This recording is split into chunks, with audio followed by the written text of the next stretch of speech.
Supreme court of Pakistan کے فیصلے کی روشنی میں دوبارہ بحال ہونے پر رانا توقیر آصف نے بطور چیئرمین میونسپل کمیٹی احمد پور سیال اپنے عہدے کا چارج سنبھال لیا۔ ان کی دوبارہ بحالی پر ان کے حامیوں میں خوشی کی لہر دوڑ اٹھی۔ بحال ہونے والے کونسلرز اور علاقہ کی سیاسی اور سماجی شخصیات کے ہمراہ رانا توقیر آصف نے اپنا چارج لینے کے لیے میونسپل کمیٹی تک کا 1 کلومیٹر کا سفر پیدل طے کیا۔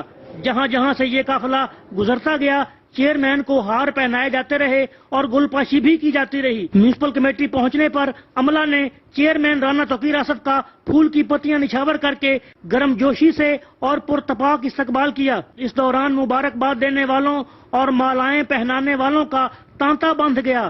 چارج سنبھالنے کے بعد میڈیا سے گفتگو کرتے ہوئے رانا توقیر آصف نے کہا کہ پہلے بھی عوامی خدمت کو اپنا اوڑھنا بچھونا بنائے رکھا اور آئندہ بھی ترقیاتی کاموں میں کوئی دقیقہ فروگزاشت نہیں کروں گا۔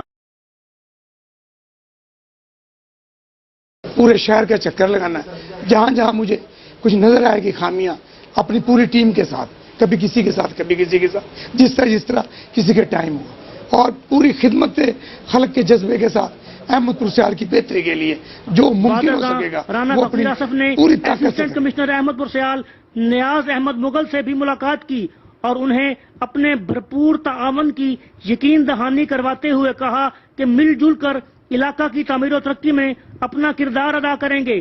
اسسٹنٹ کمشنر نے ان کے لیے نیک تمناؤں کا اظہار کیا۔